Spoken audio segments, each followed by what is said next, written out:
नमस्कार। इस वीडियो के सिलसिले में आज हम आ पहुंचे हैं चौथे वीडियो पर। पश्चिम बंगाल में 2026 का जो निर्वाचन यानी इलेक्शन की बात हो रही है, उसी इलेक्शन के दौर पे हम ये चौथा वीडियो लेके आप सबके सामने आके पहुंचे हैं। इसके पहले जो 3 वीडियो हम ऑलरेडी कर चुके हैं, उन 3 वीडियो को आप शायद देखे होंगे और शायद ना देखे होंगे। अगर आप ना देखे हो तो मेरा ये आपसे दरखास्त होगा कि नीचे लिंक दिया गया है, प्लेलिस्ट है, उसमें से कम तीनों ना हो तो तीनों में से एक को आप लोग ज़रूर देख लें। क्योंकि आज जिस विषय में मैं बात करने वाला हूँ, इस विषय को अगर हम समझना चाहते हैं तो आपको पीछे का एक प्रेक्षापट होना चाहिए। वो प्रेक्षापट उन्हीं तीनों वीडियो में दिया गया है। वैसे 3 जो वीडियो की बात कर रहा हूँ, उसमें से पहला वीडियो थोड़ा लंबा है, वो उसमें गहराई से इस बात को हम इसको लेकर बातचीत किए हैं, इसको मतलब आज जिस विषय में बात करने वाले हैं। और अगला जो वीडियो है, जो पार्ट 2 है या 2 नंबर है, वो थोड़ा छोटा है, वो तकरीबन 25 मिनट से आधा घंटे का है। और जो तीसरा वीडियो है वो उससे भी छोटा है, 15 मिनट का वीडियो। तो इन तीनों वीडियो में मैं मूल विषय जो है, इस विषय को रखा हूँ। आप सबको उसको भूमिका के तौर पे, प्रेक्षापट के तौर पे अगर आप देखे हो, तब आज की जो बातचीत हो रही है ये आपको समझ में आएगा। तो ये बात समझने के लिए सबसे पहला जो हम लोगों को जान लेना है वो ये है कि हमारा विषय है 2026 का इलेक्शन, और यहाँ पे हम करना क्या चाह रहे हैं। हम इस इलेक्शन को, ये निर्वाचन का जो महोत्सव है, जो पूरा एक जमघट आ गया है हमारे पास, जो हल्ला गुल्ला है, जितना कुछ हो रहा है इलेक्शन को लेकर, इस पूरे व्यवस्था को, इस पूरे जमघट को, इस पूरे त्यौहार को हम इस्तेमाल करना चाहते हैं धर्म संस्थापन करने के लिए। एक बार फिर से मैं कह रहा हूं कि हमारा उद्देश्य ये है कि हम निर्वाचन या इलेक्शन को धर्म संस्थापन की एक प्रक्रिया के तौर पे पेश करना चाहता हूँ, सोचना चाहता हूँ, उसको एक धर्म संस्थापन का मौका इस हिसाब से देखना चाहता हूँ। अब मेरे इस बात को सुनते ही बहुत लोग ये कह बैठेंगे कि आप जरूर हिंदुत्व को बिठाने के लिए ये बात बोल रहे हैं, यही धर्म है। या कोई बोलेंगे आप कोई और धर्म का नाम लेके बोलेंगे, शायद इस धर्म को या उस धर्म की बात कर रहे हैं। नहीं नहीं नहीं, पहले भी आप अगर लंबे वीडियो या दूसरे 3 वीडियो की जो मैं जिक्र किया हूँ उसको देख चुके हैं तो आप समझ जाएंगे कि मैं ऐसी कोई बात नहीं कर रहा हूँ। यहाँ पर जब मैं धर्म शब्द की प्रयोग कर रहा हूँ तब मैं ना कोई हिंदुत्व, ना कोई इस्लामियत, ना कोई ईसाई, ना कोई सिख, ना कोई बौद्ध, इनकी बात नहीं कर रहा हूँ। ये सारे संप्रदाय हैं, पंथ हैं, लेकिन धर्म परायण होने के लिए इन सभी संप्रदाय के पास अपने अपने विधियां हैं, अपने अपने नियमें हैं, अपने अपने रस्में हैं, अपने अपने संस्कार हैं।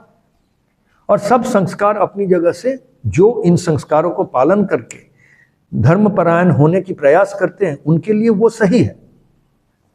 तो इसलिए वो उस तरह से कोई सांप्रदायिक कोई रस्मों को थोपने की बात नहीं हो रही है। यहाँ पे धर्म संस्थापना की बात हो रही है।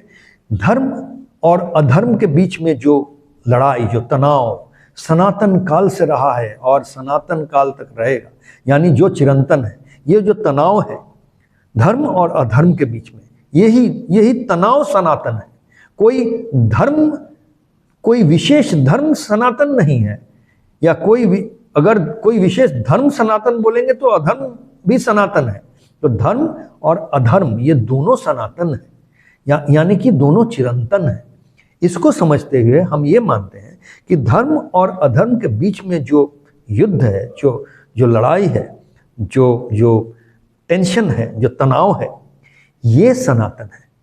और इस सनातन धर्म युद्ध में अधर्म को परास्त करके, अधर्म को हटाकर धर्म स्थापना करने की जो सिलसिला है, इसी की बात हो रही है यहाँ पर। तो हम इलेक्शन या निर्वाचन को धर्म संस्थापन करने का एक मौका के हिसाब से पेश कर रहे हैं और देख रहे हैं, खुद तो ऐसा ही देख रहे हैं। तो ये धर्म संस्थापन कैसे होगा? वो तब हो सकता है जब इलेक्शन के तौर पे, यानी कि निर्वाचन के जो ये प्रक्रिया है, इसमें से उभर के आते हैं जो मंत्री, पहले विधायक चुन के आते हैं, उनमें से मंत्री चुना जाता है।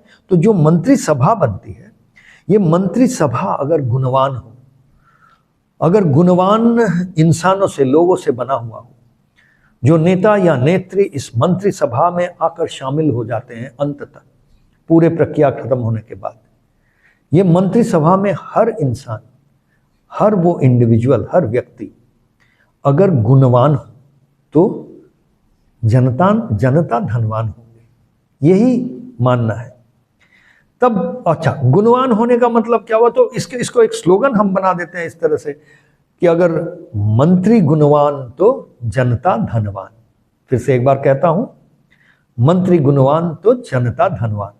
यहां धनवान शब्द का अर्थ सिर्फ पैसे के मामले में नहीं किया जा रहा है। धन, बंगला में एक, ये तो पश्चिम बंगाल की इलेक्शन है, मैं बंगाल का एक बहुत प्रसिद्ध गाना है, धनो धन्य पुष्पे भरा अमादेरे वसुंधरा, तो यहाँ पे धन की बात हो रही है, धनो धन्य पुष्पे भरा। तो ये वसुंधरा की जो समृद्धि है इसकी बात होती है। तो यहाँ पे धन यानी समृद्धि, हर गुण से समृद्ध हो ये राज्य, ऐसा सोचा जा रहा है। तो जनता अगर हर गुण से समृद्ध तब होंगे अगर उनके मंत्री गुणों से समृद्ध हो, तभी। तो मंत्री गुणवान तो जनता धनवान, ये हो गया हमारा स्लोगन।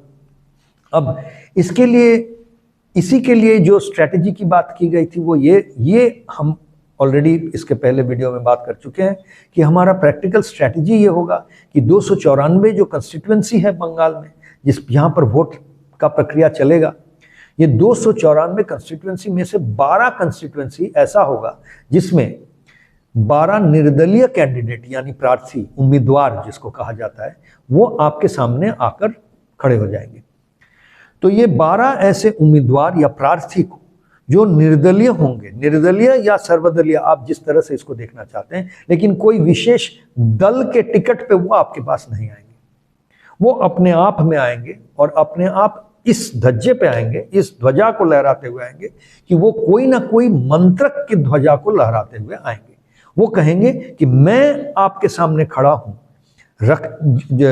गृह मंत्री बनने के लिए, या मैं आपके सामने खड़ा हूं शिक्षा मंत्री बनने के लिए, या मैं आपके सामने उम्मीदवार के तौर पे अपने आप को पेश करता हूं स्वास्थ्य मंत्री बनने के लिए। ये कोई दल के प्रार्थी हो रहा हूं, ये दल को जिताने के लिए नहीं, मंत्री बनने के लिए।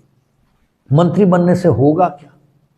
अगर वो मंत्री सभा में शामिल हो पाते हैं और हम सब मिलकर अगर उनको मंत्री बनाते हैं और वो मंत्री बन जाते हैं, तब उनके पास सारा सरकारी तंत्र होगा, जो पूरा सरकार जिसको हम कहते हैं, ऑफिसर से लेकर चपरासी तक, पूरा सरकारी तंत्र, पूरा सरकारी बजट उनके हाथ में होगा कि वो जनता की सेवा में अपने आप को लीन कर पाए 5 साल के लिए। 5 साल वो अपने आप को संपूर्ण तरह से सरकारी बजट, सरकारी तंत्र को व्यवहार कर पाएंगे, इस्तेमाल कर पाएंगे हम सबके जनता की सेवा के लिए। तो यही मंत्री का मूल रूप से उनको वो जो पद है, वो पद का दायित्व यही है कि उनको बजट दिया जाता है, उनको एक इतना पैसा दिया जाता है और उनको सारे रिसोर्सेज यानी लोक बल, उनको पूरा सरकारी तंत्र उनके हाथ में सौंपा जाता है कि आप जनता का सेवा करें। किस तरह से सेवा करें? जो गृह मंत्री बनते हैं वो पुलिसी व्यवस्था को चलाते हैं, जो सारा राज्य का जो लॉ एंड ऑर्डर कहते हैं या पुलिसी व्यवस्था है, उसको संभाल के चलना, कैसे चलाना है, किस तरह से ले जाना है, वो व्यवस्था वो संभालते हैं। इसी तरह से अलग अलग जो मंत्रक है या दफ्तर है, जो शिक्षा मंत्री बनते हैं, वो 5 साल लगे रहते हैं कि किस तरह से पूरा राज्य का शिक्षा व्यवस्था को किस तरह से लाइन पे लाया जाए या बहुत सुंदर, बहुत मंगलमय किया जाए। इसी तरह से स्वास्थ्य मंत्री हो, पर्यटन मंत्री हो, या जो कृषि मंत्री हो, अलग अलग जो पावर विद्युत मंत्री हो, इस तरह से जितने भी मंत्रक है या दफ्तर है वो चलाते हैं। तो हमारा आपका काम बनता है कि ऐसे लोग जो उभर के आ रहे हैं और कह रहे हैं कि मैं इस मंत्रक, इस दफ्तर के लिए अपने आप को पेश कर रहा हूं, किसके पास पेश कर रहा हूं? आप सबके पास, हमारे पास, क्यों? ये एप्लीकेशन है एक तरह का, जैसे कोई पद के लिए अप्लाई किया जाता है, इसी तरह से वो मंत्री पद के लिए वो अप्लाई कर रहे हैं हमारे पास। सिर्फ विधायक बनने के लिए नहीं, विधायक बनेंगे जैसे कि वो आगे चल के मंत्री बन पाए, क्योंकि वो विधायक जो 294 विधायक होंगे, उन्हीं में से कुछ चंद लोगों को मंत्रिसभा में शामिल किया जाएगा। तो ऐसे 12 लोगों को हम चुनने की प्रयास कर रहे हैं। ये जो प्रयास कह रहा हूं या एक प्रयोग है, ये जो भी मैं आपके पास व्यक्त कर रहा हूं, ये सारा एक प्रयोग है। अंग्रेजी में बोला जाता है एक्सपेरिमेंट। तो इस प्रयोग को मैं इसके बाद से या अभी से इस प्रयोग को, इस जो प्रकल्प है, इसको एक विशेष नाम से मैं इसको पुकारने वाला हूं, इसके बारे में वार्तालाप करने वाला हूं।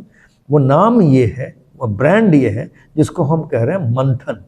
किस चीज का मंथन? तो ये राज्य का इलेक्शन है, इस राज्य का, बंगाल का, तो ये बंग मंथन, बंगाल का मंथन है। बंगाल को बंग बोला जाता है, तो बंग मंथन, ये जो प्रक्रिया है इसको हम बंग मंथन बोल रहे हैं। अब इसको समझना थोड़ा जरूरी है।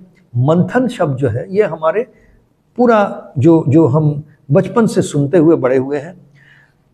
क्या है ये मंथन के पीछे राज? तो मंथन, समुद्र मंथन की बात हुई थी। मंथन यानी चर्निंग, जैसे दूध को और या इसको घी को चरण करके उससे मक्खन निकलता है, इसी को मंथन किया जाए, मंथन बोला जाता है। तो घैला के अंदर मंथन करके घी में से एकदम बटर जिसको हम कहते हैं वो निकाला जाता है। तो इसी तरह से घी में से जैसे मक्खन निकाला जाएगा, इसी तरह से समुद्र मंथन की एक कहानी है, जहाँ पूरा समुद्र को देवताओं लोग मंथन किए थे। और देवता मतलब वो समुद्र है, उसके मंथन करने के लिए पहाड़ की जरूरत हुई थी। पहाड़ के जरिए समुद्र का मंथन किया गया था और उसमें से निकल के आया था आखिरकार विष भी निकला था और अमृत भी निकली थी। तो विष और अमृत को किस तरह से बांटा गया, ये सबको लेकर और किस तरह से उसकी खेल है, इसको लेकर तो एक रोचक कहानी है। पर इसी समुद्र मंथन के जैसा हम कह रहे हैं कि इलेक्शन या निर्वाचन का जो प्रक्रिया है, इसको भी हम एक मंथन का प्रक्रिया समझते हैं, जिसमें से हम जनता जो है, जन समुद्र जो है, इस जनता का जो समुद्र है, इसका मंथन होगा और इस मंथन में से निकल के आएंगे 12 रत्न, 12 अमृत रूपी रत्न।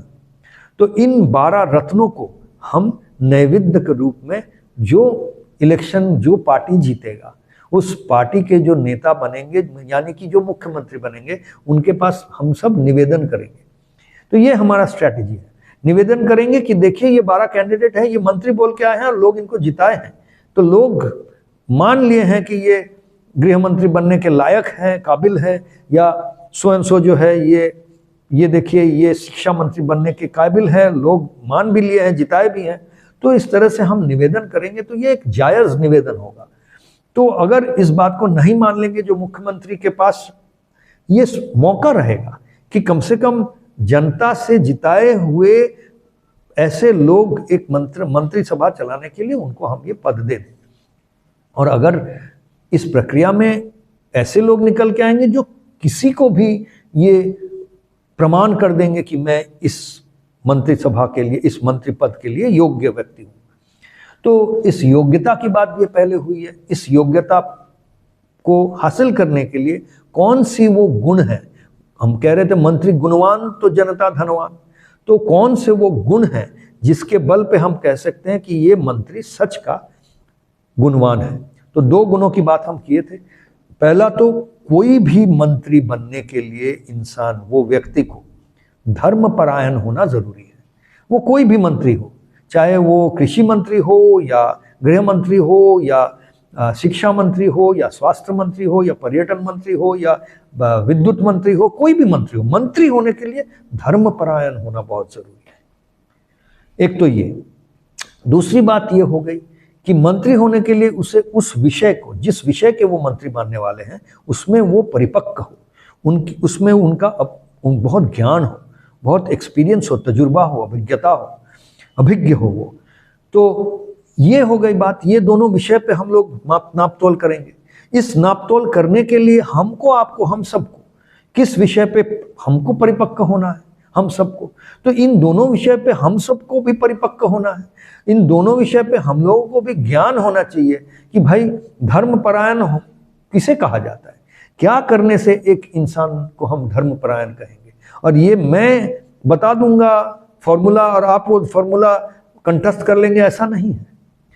आप सबको, यानी आप हम सबको मिलकर हर किसी को अपने अपने एहसास से ये निष्कर्ष करना पड़ेगा कि धर्मपरायण होना हम किसे कहते हैं, किस इंसान को कब हम बोलेंगे कि ये धर्मपरायण है और कब बोलेंगे कि ये धर्मपरायण नहीं है। सिर्फ किस तरह से हम इबादत करते हैं, पूजा अर्चा करते हैं, कौन सा ईश्वर देवता का नाम लेकर दिन को शुरू करते हैं ना करते हैं, हम कौन से वो मस्जिद में जाते हैं या गिरजाघर में जाते हैं या गुरुद्वारे में जाते हैं या मंदिर में जाते हैं, ये सब के ऊपर क्या निर्धारण हो जाता है कि हम धर्मपरायण हैं कि नहीं। प्रकृत अर्थ तो ये होगा कि हम अधर्म से कैसे बचते हैं, अधर्म के साथ कैसे जूझते हैं, अधर्म को कैसे परास्त करते हैं, इसी को हम धर्म कह रहे हैं। तो कोई भी नाम दिया हुआ धर्म की बात नहीं कहा जा रहा है। बार बार इस बात को मैं दोहराता हूं कि धर्मपरायण मंत्री वो है जो अधर्म से अपने आप को बचाता है, अधर्म के विरोध करता है और अधर्म को परास्त करने में अपना पूरा जी जान लगा देता है। ये हो गया धर्मपरायण मंत्री। अधर्म क्या है, ये इसके बारे में लंबा वीडियो जो है उसमें लंबा विषय बात किया गया, आगे भी हम करते रहेंगे। लेकिन फिलहाल इतना ही जरूरी है समझना कि हम जो गुण की बात कर रहे थे, ये दो गुण हैं। मंत्री बनना है जिनको, उनको एक विषय पे, मंत्री का जो विषय है उस पर गुणवान होना पड़ेगा, उसमें उस्ताद होना पड़ेगा और उनको धर्मपरायण होना पड़ेगा। अब इसी बात को थोड़ा प्रैक्टिकल तौर पे हम आगे बढ़ाते हैं, एकदम प्रैक्टिकल, यानी जिस तरह से इस बात को हम लोग आगे लेकर जाएंगे। इसको मैं अपने उदाहरण से बोल रहा हूँ, अपना उदाहरण लेके बोल रहा हूँ, और ये उदाहरण एक परिपक्व उदाहरण है क्योंकि ये उदाहरण को हम लोग काम में भी लगाएंगे। तो उदाहरण ये है कि मैं कह रहा हूँ कि मैं अपने आप को शिक्षा मंत्री के रूप में पेश कर रहा हूँ आपके सामने। मैं किसी दल का उम्मीदवार नहीं हूँ, मैं सिर्फ विधायक बनने के लिए आपके पास उम्मीदवार नहीं हूँ। मैं बहुत सही तरह से एकदम सोच समझ के ये कह रहा हूँ कि मैं अपने आप को शिक्षा मंत्री के तौर पे अप्लाई कर रहा हूँ। उस पद के लिए मैं एप्लीकेशन कर रहा हूँ। उस पद में मैं कैसे पहुंच सकता हूँ? पहुंचने के लिए हमको इलेक्शन में शामिल होना पड़ेगा, क्योंकि निर्वाचन में अगर मैं विधायक नहीं बनता हूं तब तो मैं नहीं पहुंच सकता हूं वहां तक। तो इसलिए यही रास्ता है। इस रास्ते में इसलिए मैं अपने आप को अप्लाई कर रहा हूं। कोई गलती भी नहीं है, बड़ी बात भी नहीं है, करना चाहिए अगर मुझे लगता है। अब मैं बहुत क्लियर हूं कि अगर आप सब हमको जिता देंगे और मैं जीत के एकदम मतलब सबसे ज्यादा मार्जिन से जीत भी गया, आप लोग जिता दिए और ढोलक बजाते हुए हमको जो मुख्यमंत्री है वो भी बन गए, मैं तो जीतने से, मैं तो कोई दल से नहीं लड़ने वाला हूं, पहले ही कह दिया कि निर्दलीय है या सर्वदलीय है, इंडिपेंडेंट अंग्रेजी में कहा जाता है। तो मैं तो मुख्यमंत्री, आप अगर बोलते हैं कि इतना वोट से जीता आपको मुख्यमंत्री बनना चाहिए, तो भी मैं नहीं बनने वाला हूं। अगर सब बना दे, अगर सब बोलते नहीं आपको ढोल डमाला बजा के अगर बोलते हैं आपको स्वास्थ्य मंत्री बना देते हैं, नहीं, हमको बनना ही नहीं है। हमको सिर्फ और सिर्फ एक ही चीज समझ में आता है, जो मैं जानता हूं, समझता हूं, वही काम मुझे करना है। और वही काम करने के लिए मैं अपने आप को उम्मीदवार के तौर पे आपके सामने पेश कर रहा हूं। ऐसे मेरे तरफ 12 लोगों को चुनना है। ऐसे 12 लोगों को ढूंढ के निकालना हमारा प्रयास है। यही ये मंथन का प्रयास है, मंथन के जरिए हम करने वाले हैं। ऐसे 12 लोगों को 12 अलग अलग विषय पे जो निकल के आएंगे, अब उनको लेकर हम आगे चलेंगे। अब उनको लेकर आगे चलेंगे मतलब उनको एक एक कंस्टिट्यूएंसी में ही उम्मीदवार बनना है।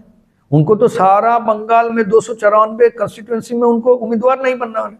उम्मीदवार तो भाई एक ही कंस्टिट्यूएंसी में होते हैं, तो अपने इलाका में वो उम्मीदवार बनेंगे।